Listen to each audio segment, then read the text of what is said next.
Welcome student, welcome to my channel doctor parcel of chemistry.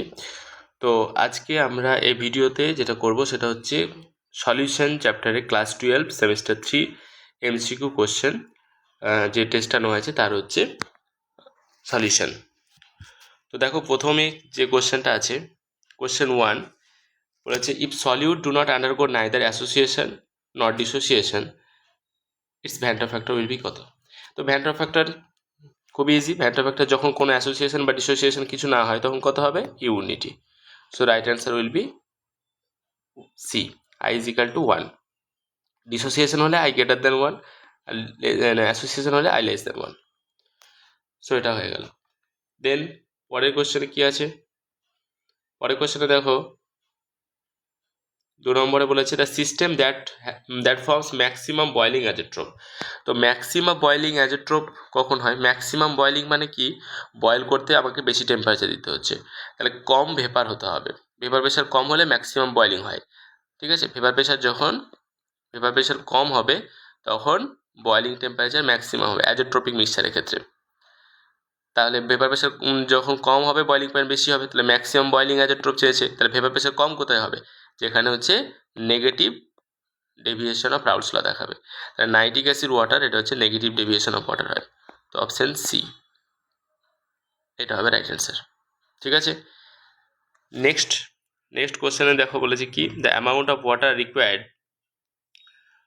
To make 10% ethanol in water solution using 10 ml of pure ethanol. এটা simple question. এটা হচ্ছে 10% ethanol solution তোমাকে বানাতে হবে, তার জন্য এখানে কত লাগবে? তো ওয়েট বাই এটা 10% তোমার অলরেডি বলা আছে, তাহলে weight of solute by weight of solute plus weight of solvent into 100। এটা করলেই তুমি এখান থেকে বলেছে অ্যামাউন্ট অফ ওয়াটার রিকোয়ার্ড, সলভেন্টের ওয়েট তুমি এখান থেকে ভলিউমে পেয়ে যাবে, ঠিক আছে? তো এটার অ্যান্সার হবে 90 ml। এইভাবে সলভ করলে, ঠিক আছে? কারণ 10 ml হচ্ছে পিওর ইথানল ছিলই, 10 ml পিওর ইথানল ছিল। তাহলে যদি ভলিউম বাই ভলিউম করি, এটা ওয়েট গ্রামে করলাম, ভলিউমে করলে ভলিউম হবে, 10% কখন আসবে? তাহলে এটা 10 স্যাম্পেল, ওটার ওয়েট অফ সলিউট যদি বলি, এখানে পিওর ইথানলটা সলিউট, তাহলে 10/10 প্লাস ওটা যদি 90 নিই, তবে তো এটা কাটাকাটি করলে 10% আসবে। সো 90। নেক্সট হচ্ছে the mass by volume percentage composition of 2 molar aqueous solution of glucose. তো 2 molar aqueous solution of glucose, এটা করলে এর অ্যান্সার হবে 36, অপশন ডি। তাহলে 2 মোলার অ্যাকোয়াস সলিউশন মানে মোলারিটি কত? মোলারিটি হচ্ছে 2। মোলারিটি মানে আমরা কি জানি? মোল পার লিটার, তাই না? Mole per litre. তাহলে এখানে mole per litre of the solution in millilitre, 1000 millilitre বা 1 লিটার। তাহলে এখানে আমরা 1 লিটার করে দেবো, এটাকে 1 লিটার করে দাও ইন 1 লিটার। তাহলে মোল যখন আমরা করব, মোল বার করব কি করে? কার ক্ষেত্রে বলা হয়েছে? গ্লুকোজের ক্ষেত্রে বলা হয়েছে। তো গ্লুকোজের ক্ষেত্রে এই যে 2 মোলার সলিউশন মানে কি? 1 লিটার সলিউশনে তুমি হচ্ছে 2 মোল অ্যাড করেছো। 2 মোলার সলিউশন মানে কি? 1 লিটার সলিউশনে 2 মোল অ্যাড করা আছে। তাহলে এন এর মান তো আমি n ইজিক্যাল টু মানে যে 2 পেয়ে গেছি। আবার এটা মানে জানি given mass by molar mass. তাহলে গ্লুকোজের ক্ষেত্রে মোলার মাস কত হয়? 180, আর এখানে 2 আছে, তাহলে গিভেন মাস তুমি পেয়ে গেলে। তাহলে গিভেন মাস তোমার কত হচ্ছে? 360, ঠিক আছে? 360। তাহলে তোমার এখানে কি বলেছে? The mass by volume percentage of composition. আচ্ছা সরি, এটা তাহলে অ্যান্সার হয়ে যাবে 360, তাই তো? গিভেন মাস হচ্ছে এত, mass by volume percentage of composition 360। Okay, next পরের কোশ্চেন দেখো কি আছে। Question number 5, which of the following specific condition CO2 gas is filled in cold drink and in soda water. তো কোল্ড ড্রিঙ্কসে আমরা দেখেছি বোতলে কোল্ড ড্রিঙ্কসে কী করতে হবে? প্রেশার যদি বেশি দিই তবে গ্যাসটা কী হবে? ডিজলভ হবে, এবং টেম্পারেচার কম হতে হবে। সেজন্য কোল্ড ড্রিঙ্কস আমরা কী করে? ঠান্ডা করে খাই। কারণ যত টেম্পারেচার কম হবে সলিবিলিটি তত কী হবে? বেশি হবে। Application of Henry's law. Solubility বেশি হবে, আর যত প্রেশার বাড়াবো তত সলিবিলিটি বাড়বে। তাহলে at low temperature and high pressure, option B will be the right answer. ঠিক, চলো তারপরে কোশ্চেন দেখা যাক। নেক্সট কোশ্চেন কি আছে, কোশ্চেন নাম্বার 6। কোশ্চেন নাম্বার 6-এ বলেছে at ice water equilibrium on increasing the pressure freezing point of water decreases. Ice water তার মানে কি ওয়াটার যেটা হচ্ছে সলিড এবং হচ্ছে ওয়াটার যেটা হচ্ছে লিকুইড। আইস ওয়াটার একটা ইকুইলিব্রিয়াম চলেছে on increasing the pressure, pressure বাড়ালে freezing point of the water decrease করবে। একদমই তাই, প্রেশার বাড়ালে ফ্রিজিং পয়েন্ট ওয়াটার ডিক্রিজ করবে, এটা correct statement. Ice have low density, আইসের ডেন্সিটি কম, so equilibrium shifts in forward direction when pressure is increased. হ্যাঁ, আইসের ডেন্সিটি কম, তাহলে আইসের ডেন্সিটি প্রপোর্শনাল টু প্রেশার হয়। ডেন্সিটি কম মানে কি প্রেশার কম, তাহলে প্রেশার কম, এবার হচ্ছে যে ফরওয়ার্ড ডাইরেকশন প্রেশার বাড়লে প্রেশার ইজ ইনক্রিজ, তো ফরওয়ার্ড ডাইরেকশনে শিফট করবে অবভিয়াসলি। কারণ এইটা আমরা উল্টো করে লিখেছি, এটা হচ্ছে ফ্রিজিং অফ ওয়াটার হচ্ছে, তার মানে কি লিকুইড থেকে সলিড করতে হবে, অর্থাৎ এইটাকে ভাবতে হবে আমাকে H2O লিকুইড থেকে হচ্ছে H2O সলিড, এটা তোমার ফ্রিজিং। তাহলে ওই প্রসেসটাই এদিকে যেহেতু প্রেশার কম হচ্ছে, যেহেতু আমরা কি বললাম সলিডের ডেন্সিটি কম, হ্যাভ লো ডেন্সিটি, তো ডেন্সিটি যেহেতু কম তাহলে কি প্রেশারটা ওইদিকে কম আছে, তাহলে প্রেশার যেদিকে কম আছে প্রেশার বাড়লে সেই দিকে যাবে নিশ্চয়ই, তাহলে এদিকে প্রেশার কম আছে তো প্রেশার বাড়লে সামনের দিকে যাবে ফরওয়ার্ড ডাইরেকশনে। তাহলে ice have low density so equilibrium shifts in forward direction when pressure is increase, আর এটার জন্যই ওটা ফ্রিজিংটা হচ্ছে। তো এই কারণে আমি বলতে পারি আমরা option A will be the right answer, option A. ঠিক আছে, অপশন এটা হবে রাইট অ্যান্সার। ওকে, নেক্সট পরের কোশ্চেন দেখি কি আছে, চলো। হ্যাঁ, 2.82 gram of glucose, molar mass 180 is dissolve in 30 gram of water, calculate the molarity. তো এটা একটু ক্যালকুলেশন করতে হবে, বাট মোলালিটি মানে ফর্মুলা আমরা কি জানি, মোলালিটি এম সমান হচ্ছে মোল অফ সলিউট, একটু ক্যালকুলেশন করতে হবে, মোল অফ সলিউট বাই হচ্ছে ওয়েট অফ সলভেন্ট, তাই না, weight of solvent in kg, 1 kg সলভেন্টে কত মোল আছে সেটাই। তাহলে তোমাকে এখানে গ্লুকোজ দেওয়া আছে, তাহলে তুমি ওখান থেকে মোল বার করতে পারবে, মোল এন সমান গিভেন মাস কত দেওয়া আছে 2.82 দেওয়া আছে, আর মোলার মাস কত দেওয়া আছে গ্লুকোজের 180, এটা পেলাম। সেটা বলেছে is dissolve in 30 gram of water, 30 gram of water, calculate the molarity, 30 gram water, তাহলে weight of solvent in kg, তাহলে 30 গ্রাম ওয়াটার দিয়েছে, তার মানে 30 গ্রামকে আমাকে কেজি করে নিতে হবে। তাহলে অ্যাকচুয়ালি যদি মোলারিটি তুমি বারো করো, এই যে এটা মোল তোমার 2.82 বাই 180, এটা হচ্ছে তোমার 30 গ্রামে ডিজলভ করা আছে, কিন্তু এটাকে কিসে করতে হবে, কেজিতে করতে হবে, তাই 30 গ্রাম মানে কি আবার 30কে আবার 1000 দিয়ে ভাগ করতে হবে, তো 1000 দিয়ে এখানে ভাগ করা, 1000 দিয়ে ভাগ করা মানে 1000টা উপরে চলে গেল, ব্যাস। এবার এটাকে ক্যালকুলেশন করে নাও, কাটাকুটি করলে মোটামুটি করে তোমার অ্যান্সার আসবে 0.522, এটা হচ্ছে রাইট অ্যান্সার। ঠিক আছে, এখান থেকেও অ্যাপ্রক্সিমেটলি তুমি কাটাকুটি করতে পারবে, ধরে করা যেতে পারে, এরকম পয়েন্ট তুলে দিলাম, তাহলে এখানে 100 হয়ে গেল, তাহলে এখানে একটা শূন্য কেটে দিলাম, ঠিক আছে। উপরেরটাকে অ্যাপ্রক্সিমেটলি আমরা এরকম ধরে নিতে পারি, 282টাকে 280 ধরো, আর নিচে হচ্ছে 180 আছে, তার নিচে আছে 3, আবার তার নিচে কিন্তু একটা 10 আছে, তো 10 কেটে দাও, ঠিক আছে, এটা 18 আছে। এবার এটাকে করলে 0.52, 3×8=54, হ্যাঁ 28.52, এটা চলে আসছে ডি এর অ্যান্সার। ঠিক আছে, next, benzoic acid dissolved in benzene shows A molecular weight of this. দেখো বেঞ্জোইক অ্যাসিড, যেটা বেঞ্জোইক অ্যাসিড আমরা জানি PaCOH, বা এটাকে বেঞ্জিন COOH, এইটা কি করে আরেকটা বেঞ্জিনের সাথে নিয়ে, দুটো বেঞ্জিনের সাথে ডাইমার তৈরি করবে বেঞ্জিন সলভেন্টে, সলভেন্টটা হচ্ছে বেঞ্জিন, তো সলভেন্ট বেঞ্জিনের ডাইমার তৈরি করে থ্রু হাইড্রোজেন বন্ডিং, মানে এটা যদি আমি বেঞ্জিনটাকে PH ধরি, PHC ডবল বন্ড O, আর একটা হচ্ছে OH, এটা H, ঠিক একইভাবে PHC এদিকেও, এক সেকেন্ড এটাকে একটু ভালো করে দেখাই, দেখো এইটাকে তোমাকে ধরতে হবে এরকমভাবে আর কি, PHC ডবল বন্ড OH, এটা আছে, এদিকে আর একটা PH নিলাম, C, OH টা এদিকে লিখলাম, ডবল বন্ড O, এই যে দুটো বেনজোইক অ্যাসিড কি করছে, একে অপরে হাইড্রোজেন বন্ডিং করছে এই যে এটার সাথে। তার মানে কি দুটো মলিকুল একটা মলিকুলে কনভার্ট হয়ে গেল, অতএব এটা অ্যাসোসিয়েশন হয়েছে।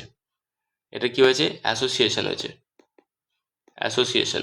আর অ্যাসোসিয়েশন হলে কি হয়, দুটো থেকে একটা হয়েছে, তার মানে ডাইমার হয়েছে। তাহলে আয়ের মান অ্যাকচুয়ালি, ঠিক আছে, আয়ের মান অ্যাকচুয়ালি কি হবে, আয়ের মানটা যদি বলি তাহলে দুই প্রথমে ছিল দুটো, তা থেকে হলো একটা, তাহলে হাফ হয়ে গেল আয়ের মান, অর্ধেক হয়ে গেল। আয়ের মান হাফ হয়ে গেলে মলিকুলার ওয়েট বেশি হয়ে যাবে, কারণ আমরা জানি যে কোনো ফর্মুলাতে ধরো ডেল্টা টিএফ বা ডেল্টা টিবি যাই হোক না কেন, i into Kb into m, ঠিক আছে। আর এম মানেই কিন্তু ওর মধ্যে i into Kb into m মানেই কিন্তু W2/M2 ইন্টু 1000/W1, অর্থাৎ M2-র সাথে আয়ের কিন্তু ইনভার্সলি প্রপোর্শনাল। তাহলে আয়ের মান যখন কমে যাবে M2-র মান বেড়ে যাবে। তাহলে আয় যদি হাফ কমে তাহলে M2 হাফ মানে দুগুণ বাড়বে। তাহলে মলিকুলার ওয়েট বেনজোইক অ্যাসিডের হচ্ছে 120, একটা ইউনিটের ওয়েট হচ্ছে কত, একটা ইউনিটের হচ্ছে 122। তাহলে দুটো ইউনিট হয়ে যাচ্ছে একসাথে না, আয়ের মান হাফ হয়ে যাচ্ছে, তার মানে দুটো হয়ে যাচ্ছে। তাহলে আই যখন হাফ হয়ে যাচ্ছে তাহলে M2 তখন কি হবে, ডাবল হয়ে যাবে। সো এটা হয়ে যাবে 244, অর্থাৎ ডাইমার হবে। মনে রাখবে যে ডাইমার যখন হয় মানে 2A থেকে যখন A2 হচ্ছে, এক্ষেত্রে ডাইমার তৈরি হচ্ছে দুটো মিলে। তাহলে আয়ের মান কিন্তু হয়ে গেল, প্রথমে কটা ছিল, দুই ছিল, দুটো আয়ন ছিল, পরে কথা হলো একটা হলো, তাহলে এটা হচ্ছে 0.5 বা হাফ। তাহলে যখনই হাফ হবে তখন মলিকুলার ডাবল হয়ে যাবে। ঠিক একইভাবে যে টেট্রামার হয়, চারটে থেকে একটাতে হয় A4, তাহলে সেক্ষেত্রে কিন্তু আয়ের মান 1/4, 0.25। এই কোশ্চেনও আছে নেক্সট দিকে, শেষ দিকে এই কোশ্চেনটাও আছে একটা, ঠিক আছে। তো এইটা তোমাকে করতে হবে। ও শেষ দিকে কি, এই তো এখানেই করা আছে, a compound X undergoes tetramerization in a given organic solvent the van't Hoff factor, same question যেটা বললাম এই যেটা। ওকে, তাহলে দেখো চারটে থেকে টেট্রামার মানে কি চারটে, তা টেট্রামারাইজেশন মানে চারটে থেকে একটা হয়েছে। তাহলে প্রথমে ইনিশিয়াল আয়ের ভ্যালু কত হবে, তাহলে ইনিশিয়াল কত ছিল, 4 ছিল, বিফোর ডিসোসিয়েশন অ্যাসোসিয়েশন 4 ছিল, তাহলে আফটার ডিসোসিয়েশন অ্যাসোসিয়েশন একটাই হয়ে গেছে, তাহলে 1/4 মানে 0.25। সো এটা অ্যান্সার হবে 0.25, ঠিক আছে। Next question number 10। Question number 10-এ দেখো কি বলেছে, the plot of osmotic pressure pi versus concentration. তো এই অসমোটিক প্রেশারে যখন প্লট করবে তখন কিন্তু তোমাকে একটা মাথায় রাখতে হবে যে ফর্মুলা কি, পাই ইজ ইকাল টু ICRT। তাহলে দেখো আয়ের মানের সম্বন্ধে কিছু বলা নেই, তো ধরে নিতে হবে আয়ের মান 1। এখানে তোমাকে বলেছে plot of osmotic pressure versus concentration, তাহলে পাই ভার্সাস সি এর প্লট করছো, তাহলে তুমি এখানে পাই ভার্সাস সি এর প্লট করলে কি হবে, RT-টা স্লোপ, তাহলে তুমি এখানে স্লোপ কত তোমার RT, এটাই স্লোপ। আর সেই স্লোপের ভ্যালুটাই দেওয়া আছে তোমার 25.73। দেখো লিটার বার মোল ইনভার্স। দেন তোমাকে বার করতে বলেছে তো অসমোটিক প্রেশার দ্য টেম্পারেচার বার করতে বলেছে, তার মানে এখান থেকে হয়ে গেল ইজি। তাহলে দেখো এখানে টি সমান কি করবে, টি সমান করবে তুমি 25.73, তাকে ভাগ করবে আর দিয়ে, আর এর মানটা কত বসাবে 0.083।